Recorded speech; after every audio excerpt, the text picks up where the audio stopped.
Musical phenomenon that is Joe McElderry.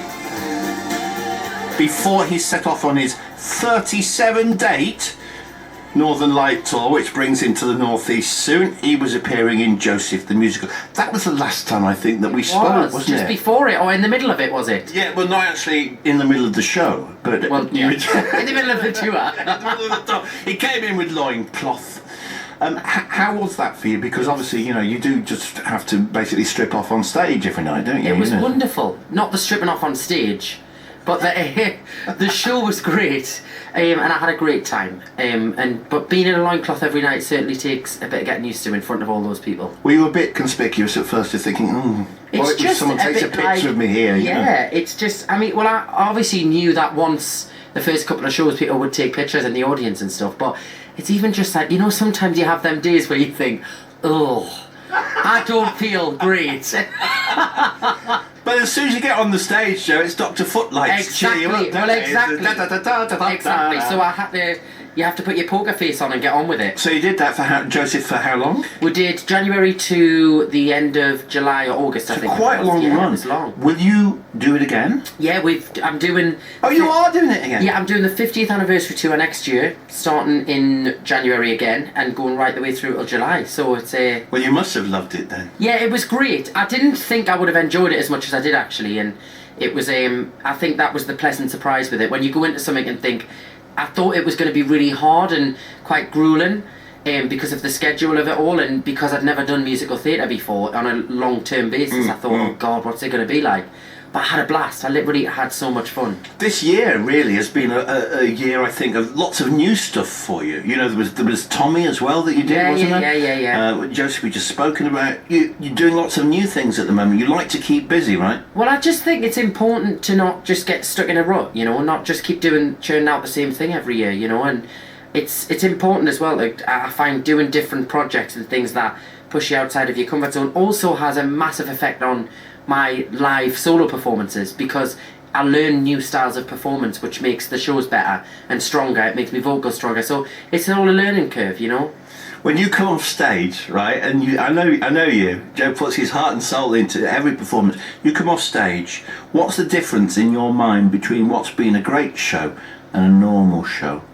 Well, I try, and I'm very critical. I am very critical, so I'll come off and I'll analyse things that I did in the show and stuff and be like, that was a bit, wasn't keen on that. I did that note a bit wrong, or I sounded a bit croaky tonight. But then people who probably watch the show wouldn't notice them things, because I pick up on things that people probably wouldn't even notice. You're a pro, darling. Well, I try. You're I try. Say the train pro.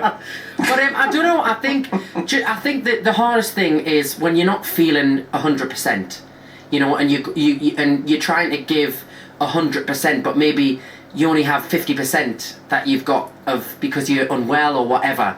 That's the hardest thing. And I come off and I'm like, damn, like why? You know, I hate not feeling well enough to do a show. But you're not a robot, man. I know, but it's hard. People have paid exactly the same money every night, so you can't. You know, it's hard trying to I suppose put that to bed when you know that you're not feeling great. I know you're doing some lots of gigs actually.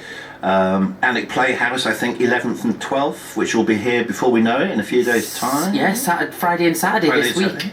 Then you're moving to the Blythe Phoenix. That's on the 18th and 19th. Yes. There's an audience with as well, isn't there? Yeah, we're doing a very special, like, exclusive gig, which is one of the smallest shows I've done. Special afternoon tea in South Shields not this Sunday coming. Where are you doing it, Joe? It's at the Little Haven Hotel. Oh, right, yeah. And we have a very special room there, and it's going to be stripped back, me and a piano. Tiny show, very limited tickets, but there's not many left, there's a few left. You can get them on joemckelderofficial.com on the merchandise store. Which will be fun. I can't have you on, and you know you'll expect this during the latest series of X Factor, which is rolling on at the moment like a wounded horse, some would say. But I can't have you on without asking, who do you think will win? And I've got now this interesting, right? Right. I didn't watch it last year because it was rubbish, but I've been watching it this year. So what's it say on the envelope? It says Simon's prediction. Right. So I want to see whether my prediction will match yours. Question is, right, who do you think will win this year's X Factor? So hold the envelope and then... What, am I allowed to look at this? No, not until you give me your answer. Alright, okay. Well, I would say... I would like to think that the best singer will win. But at the minute... With and the who's people the best that singer? Well, I think it's probably between Sarah Alto and McElderry. That's who I would say. Open the envelope. But I have a feeling Honey G. Oh, God. Well, the way people are going on at the minute... Yeah, but the way people are going on at the minute about blooming Honey G. I know, I say honey, you say G. I say no. I say no. I'd rather have the honey monster. I mean, she's very entertaining. Now, what's it say? What's Simon's prediction? You say McElderry or 5 After Midnight. So there we go. So we. I haven't. Do you know? I have to be honest. I haven't seen any of their performances actually. 5 After Midnight. Oh, you love them. They're brilliant. Are they good? Yeah, very good. Just like Honey. What's her name again? Honey Chi. Honey Chi. People, when she first appeared, bless her, said it was David Cameron in a wig and glasses. Didn't wow. they? Didn't they? I didn't know that. That's hilarious. I know. Right, I'm going to play. I'm going to play one of your songs.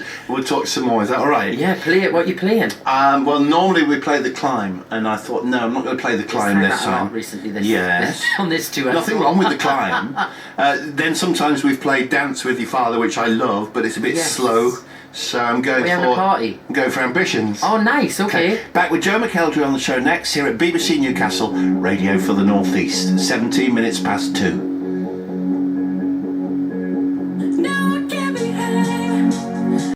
It is. I mean, the thing is I hear them all the time. I sing them all on the road. Sorry, yeah. I forgot it was you. It's like I hear them all the time. I'm sick to death of them all. No, actually, I rarely get sick of any of the songs. Because I always made a pact. You said rarely, not really. Well, not really. Rarely. Because I made a pact in the beginning that I would never record anything that I didn't like for that very reason.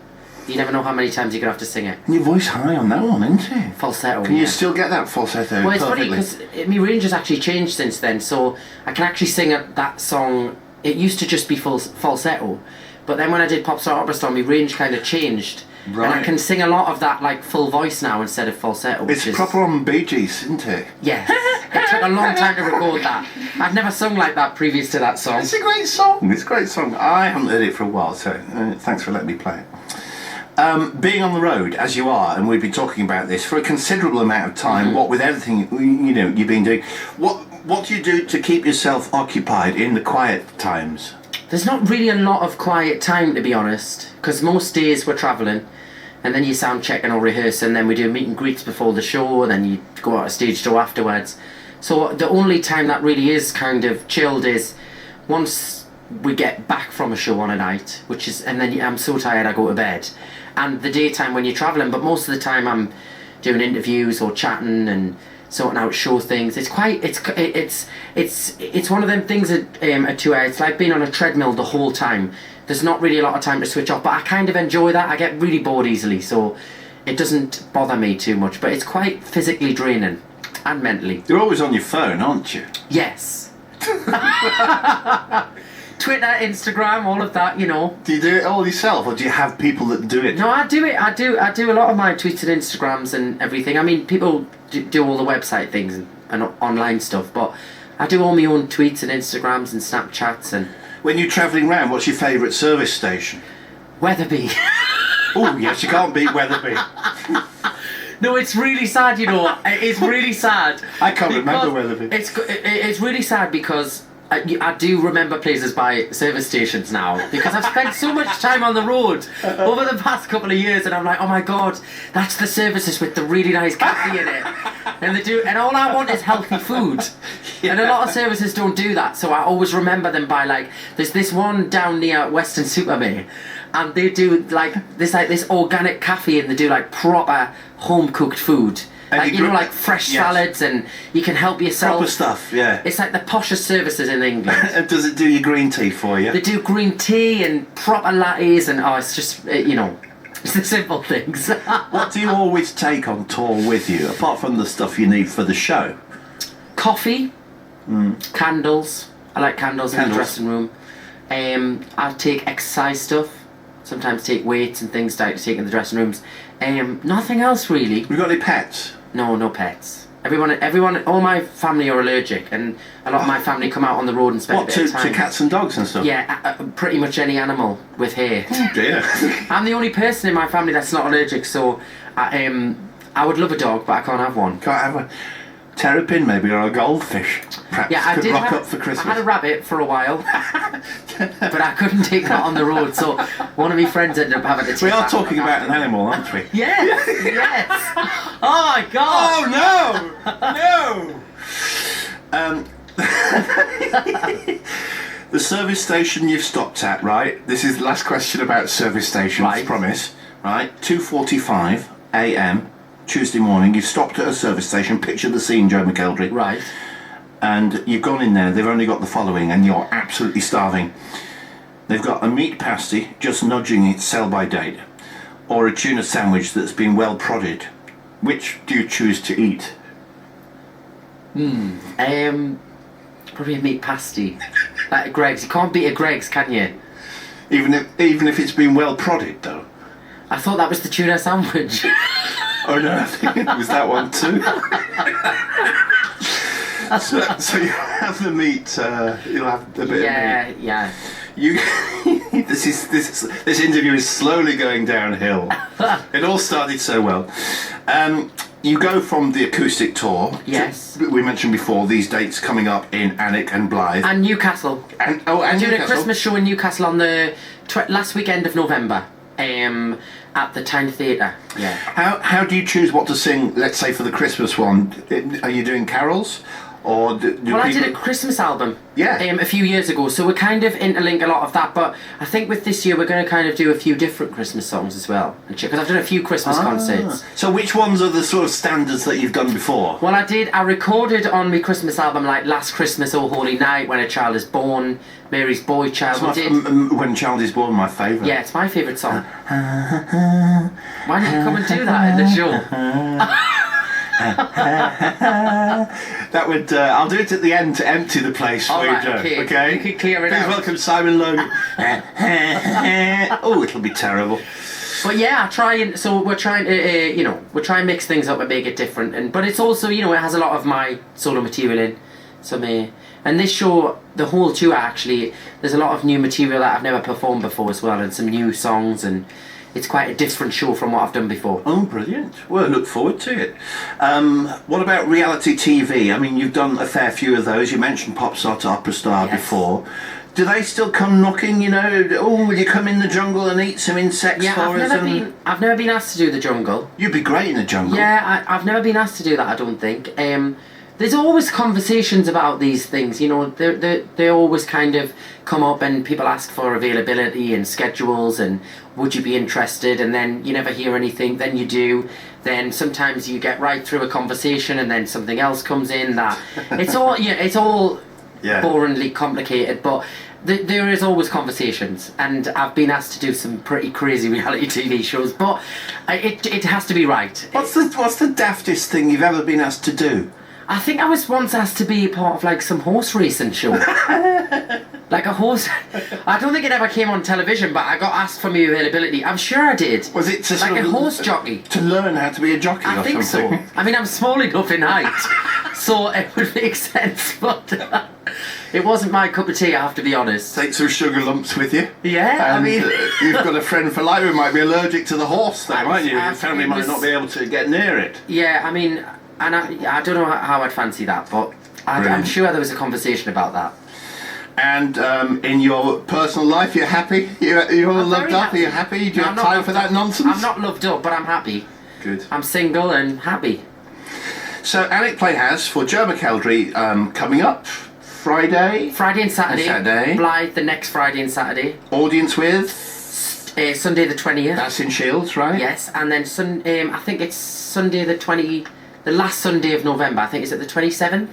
27th of November. Yes, we're at the Town Theatre in Newcastle with a Christmas show. And that's the Christmas show. Yes. Then you're going to do a pantomime, aren't you? I think somewhere down south or something. In Wolverhampton. In Wolverhampton. You never stop, do you? Never stop. No. You'll be ready for another holiday. And I don't get another holiday until next summer, though, so I've got to forget about that for Wasn't there a funny story about you were on holiday, I think,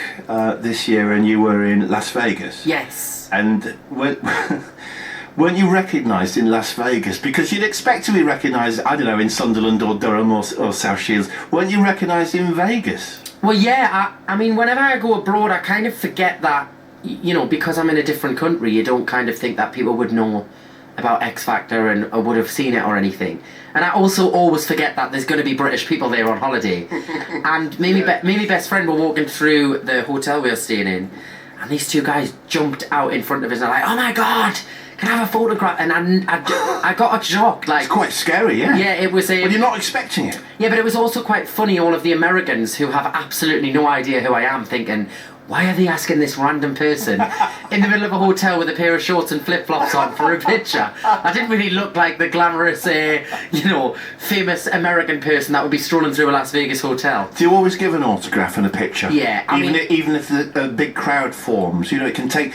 I've heard people say, well, once you give one, you know, a crowd forms, you can be there for hours doing them. Yeah, but I think it's also, I agree with that, but it's better to be seen to at least try to, you know, it's difficult if there's a big crowd there to get around everybody and do it, but I think it's also awful if people watch you say no to one person. I think it looks terrible. I've never said, I mean, there's times sometimes it's physically not possible if you're literally racing out of a venue or something, or for a security Time reason. constraints, you've got to go somewhere. But I always, if I can, I will. I would never, and even if I'm feeling awful or even if I look horrendous, I try and just be like, yeah, you know, or I'll say, can I sign something for you instead of a picture or whatever? Yes. I try and let them go away with a memory. Some you know, sort of compromise, some sort of memory.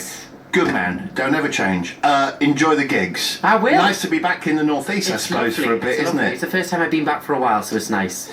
Joe McElderry on the show. Cheers, Joe. Thank you.